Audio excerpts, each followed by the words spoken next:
Hello good morning guys. I am Anusha. നമ്മൾ ഇന്നിവിടെ discuss ചെയ്യാൻ പോകുന്ന topic responsibilities of managerial economist and decision making and forward planning. നമ്മൾ നേരത്തെ നോക്കിയതായിരുന്നു, നമുക്കറിയാം റെസ്പോൺസിബിലിറ്റീസ്, മാനേജറിയൽ എക്കണോമിസ്റ്റിൻ്റെ റെസ്പോൺസിബിലിറ്റീസ് എന്താണെന്നൊക്കെ നമുക്കറിയാം. ജസ്റ്റ് ഒന്നുകൂടെ ഡിസ്കസ് ചെയ്യാം. ഞാൻ അവരെക്കുറിച്ച് പറയാം, മാനേജറിയൽ എക്കണോമിസ്റ്റിനെ കുറിച്ച് പറയാം. ആദ്യം നമുക്ക് നോക്കാം അവരെന്താണെന്നുള്ളത്. Managerial economists can play an important role by assisting the management to solve the difficult problem of decision making and forward planning. Managerial economists have to study external and internal factors influencing the business while taking the decision. The important question to be answered by the managerial economist includes: is competition likely to increase or decrease? What are the population shift and the influence in purchasing power? Third question, will the price of raw material increase or decrease? അതായത് ഒരു മാനേജ്മെൻറ്റിനെ help ചെയ്യുക എന്നുള്ളതാണ് ഈ managerial എക്കണോമിസ്റ്റിൻ്റെ important ആയിട്ടുള്ള role. ഏതൊക്കെ കാര്യങ്ങളിലാണ് അവർ ഹെൽപ്പ് ചെയ്യേണ്ടതെന്ന് പറയുന്നത് നോക്കാം നമുക്ക്. He helps to solve the difficult problem he helped to solve the difficult problem of decision making and forward planning. അതായത് ഡിസിഷൻ മേക്കിങ്ങിലെയും ഫോർവേഡ് പ്ലാനിങ്ങിലെയും പ്രോബ്ലംസ് സോൾവ് ചെയ്യുക എന്നുള്ളതാണ് അവരുടെ മെയിനായിട്ടുള്ള റോള്. പിന്നെ ഈ ഡിസിഷൻ എടുക്കുന്ന ടൈമിൽ അവർക്ക് മാനേജ്മെൻറ്റിനെ ഇൻഫ്ലുവൻസ് ചെയ്യുന്ന ഇൻറ്റേർണൽ ആൻഡ് എക്സ്റ്റേർണൽ ഫാക്ടേഴ്സും ശ്രദ്ധിക്കേണ്ടതായിട്ട് ഉണ്ട്. പിന്നെ അവർ ഒരു മാനേജറിയൽ എക്കണോമിസ്റ്റ് പരിഗണിക്കേണ്ടതായിട്ടുള്ള കുറച്ച് ക്വസ്റ്റ്യൻസ്, ഒരു 3 ക്വസ്റ്റ്യൻ ഞാൻ അവിടെ വായിച്ചിട്ടുണ്ടായിരുന്നു. First one, is competition likely to increase or decrease? അതായത് 2 ഫേംസ് തമ്മിലുള്ള കോമ്പറ്റീഷൻ ഇൻക്രീസ് ചെയ്യാനാണോ ഡിക്രീസ് ചെയ്യാനാണോ സാധ്യത എന്ന് ഈ മാനേജറിയൽ എക്കണോമിസ്റ്റ് ശ്രദ്ധിക്കേണ്ടതായിട്ടുള്ള ഒരു കാര്യമാണ്. സെക്കൻഡ് ക്വസ്റ്റ്യൻ എന്ന് പറയുന്നത്, what are the population shift and the influence in purchasing power? പോപ്പുലേഷനിൽ ഉണ്ടാകുന്ന ഷിഫ്റ്റും പിന്നെ അത് എത്രത്തോളം അവരെ ഇൻഫ്ലുവൻസ് ചെയ്യേണ്ടത്, അതായത് പർച്ചേസിങ് പവറിനെ എത്രത്തോളം ഇൻഫ്ലുവൻസ് ചെയ്യേണ്ടതെന്നും ഈ മാനേജറിയൽ എക്കണോമിസ്റ്റ് അറിഞ്ഞിരിക്കേണ്ട ഒരു ക്വസ്റ്റ്യനാണ്. അവർക്ക് മുന്നിലുള്ള അവർ പരിഗണിക്കേണ്ടതായിട്ടുള്ളൊരു ക്വസ്റ്റ്യനാണ്. തേർഡ് വൺ എന്ന് പറയുന്നത്, will the price of raw material increase or decrease? അതായത് പ്രൊഡക്റ്റ് നിർമ്മിക്കുന്നതിനായിട്ടുള്ള റോ മെറ്റീരിയൽസിൻ്റെ പ്രൈസ് ഇൻക്രീസ് ആവുന്നുണ്ടോ ഡിക്രീസ് ആവുന്നുണ്ടോ എന്നും അവർ ശ്രദ്ധിക്കണം. ഇതൊക്കെയാണ് അപ്പോൾ മാനേജറിയൽ എക്കണോമിസ്റ്റ് എന്ന് പറയുന്നത്. ഇനി അവരുടെ റെസ്പോൺസിബിലിറ്റീസിലേക്ക് കടക്കാം. First one, to bring reasonable profit. അതായത് കമ്പനിക്ക് റീസണബിൾ ആയിട്ടുള്ള പ്രോഫിറ്റ് ഉണ്ടാക്കി കൊടുക്കുക എന്നുള്ളത് അവരുടെ ഡ്യൂട്ടിയാണ്. Second one, to make accurate forecast. അതായത് സെയിൽസിൻ്റെയൊക്കെ ഫോർകാസ്റ്റിങ്ങിൽ അക്യുറേറ്റ് ആവാൻ ശ്രദ്ധിക്കണം managerial economist. Third one, to establish and maintain contact with individual and data sources. കമ്പനിക്ക് ആവശ്യമായിട്ടുള്ള ഡാറ്റ കളക്ട് ചെയ്ത് കൊടുക്കുക എന്നുള്ളതും അവരുടെ ഒരു മെയിൻ ഡ്യൂട്ടിയാണ്. Fourth one, to keep the management informed all the possible economic trend. എക്കണോമിക്സിൽ ഉണ്ടാവുന്ന ട്രെൻഡ്സ് അത് മാനേജ്മെൻറ്റിനെ ഇൻഫോം ചെയ്യുക എന്നുള്ളതും അവരുടെ ഒരു റെസ്പോൺസിബിലിറ്റിയിൽ ഒന്നാണ്. Fifth one, to prepare speeches for business executives. അതായത് ടോപ്പ് ലെവൽ മാനേജേഴ്സിന് ആവശ്യമായ സ്പീച്ചസ് ഒക്കെ പ്രിപ്പയർ ചെയ്ത് കൊടുക്കുക, അതും ഇവരുടെ ഒരു ഡ്യൂട്ടിയാണ്. Sixth one, to participate in public debate. കമ്പനിയെ റെപ്രസെൻ്റ് ചെയ്തുകൊണ്ട് പബ്ലിക് ഡിബേറ്റ്സിലൊക്കെ പാർട്ടിസിപ്പേറ്റ് ചെയ്യുക എന്നുള്ളതും അവരുടെ മെയിൻ ആയിട്ടുള്ളൊരു റെസ്പോൺസിബിലിറ്റിയിൽ ഒന്നാണ്. ഇതൊക്കെയാണ് അപ്പോൾ അവരുടെ റെസ്പോൺസിബിലിറ്റീസ്. ഒന്നുകൂടെ പറയാം: to bring reasonable profit, to make accurate forecast, to establish and maintain contact with individual and data source. Fourth one, to keep the management inform all the possible economic trend. Fifth one, to prepare speeches for business executive. Sixth one, to participate in public debate. Next topic എന്ന് പറയുന്നത് decision making and forward planning ആണ്. ഇതും നമ്മൾ നേരത്തെ നോക്കിയതാണ്. Decision making, forward planning എന്താണെന്ന് എല്ലാവർക്കും അറിയാം. ഒന്നുകൂടെ ജസ്റ്റ് നോക്കാം. That is the decision making and forward planning. It is the heart and core of executive activity in business. It is essential part of business and these two are the important functions of business.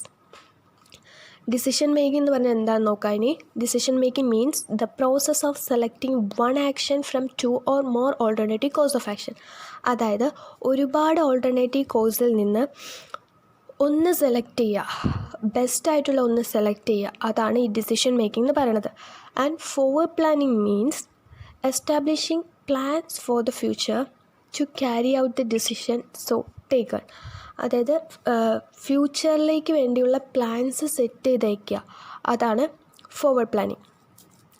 പിന്നെ ഈ decision making അതിനെക്കുറിച്ച് management കൺസൾട്ടൻസായിട്ട് ഒരുപാട് പറഞ്ഞിട്ടുണ്ട്.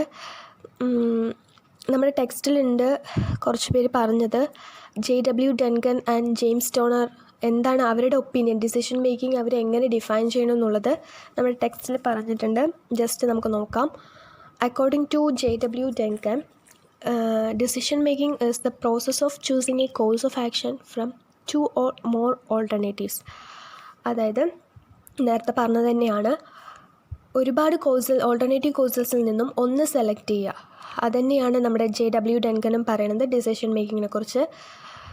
പിന്നെ according to James toner എങ്ങനെയാണ് decision മേക്കിങ്ങിനെ define ചെയ്യണമെന്ന് നോക്കാം.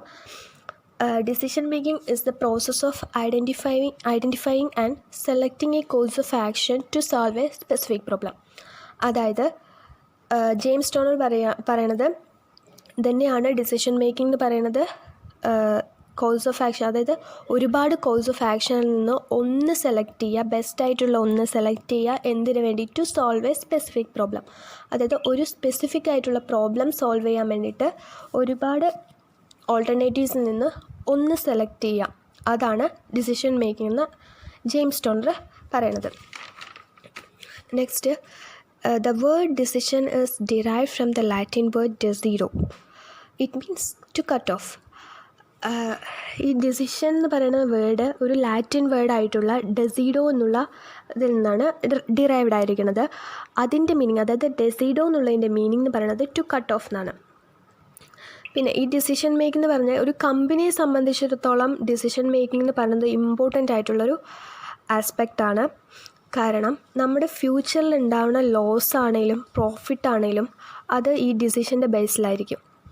അപ്പോൾ ഒരു ഡിസിഷൻ എടുക്കുമ്പോൾ ഏതൊക്കെ ഓൾട്ടർനേറ്റീവ്സ് അവൈലബിൾ ആണെന്ന് മനസ്സിലാക്കി അതിൻ്റെ എല്ലാ പ്രോൺസ് ആൻഡ് കോൺസും കണ്ടെത്തിയതിന് ശേഷം അതിൽ ബെസ്റ്റായിട്ടുള്ള ഒരു ഓൾട്ടർനേറ്റീവ്സ് വേണം നമ്മൾ സെലക്ട് ചെയ്യാനായിട്ട്.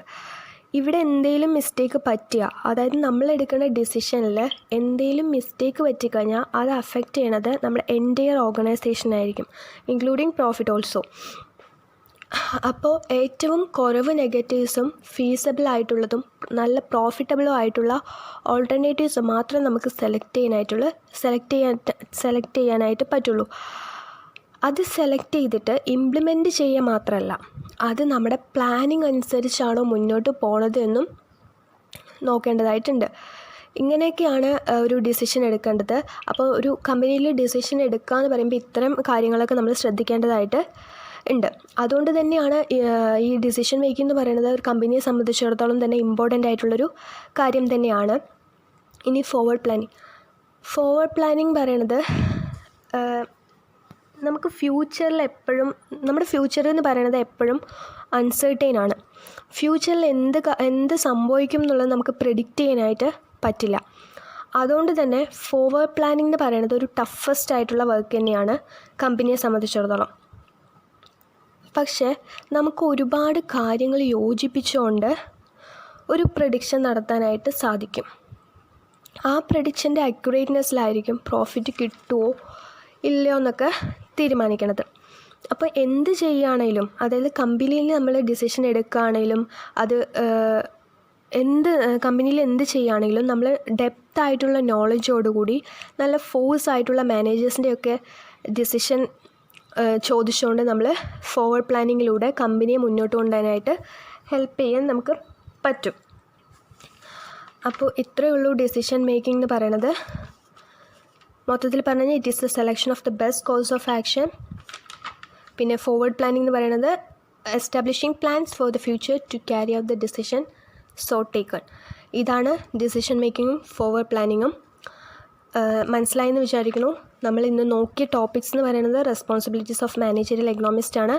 ഫസ്റ്റ് നോക്കിയത്. അത് ഒന്നുകൂടെ ഞാൻ പറയാം. To bring reasonable profit, to make accurate forecast, to establish and maintain contact with individual and data source, to keep the management informed all the possible economic trend, to prepare speeches for business executive, to participate in public debate. ഇതാണ് responsibilities of managerial economist. Second one നമ്മൾ നോക്കിയത് decision making ആണ്. Decision making എന്ന് പറയുന്നത് the process of selecting one action from two or more alternative course of action. പിന്നെ forward planning ആണ് നോക്കിയത്. Forward planning means establishing plans for the future to carry out the decisions so taken. ഇതാണ് മനസ്സിലായെന്ന് വിചാരിക്കുന്നു. Thanks to all.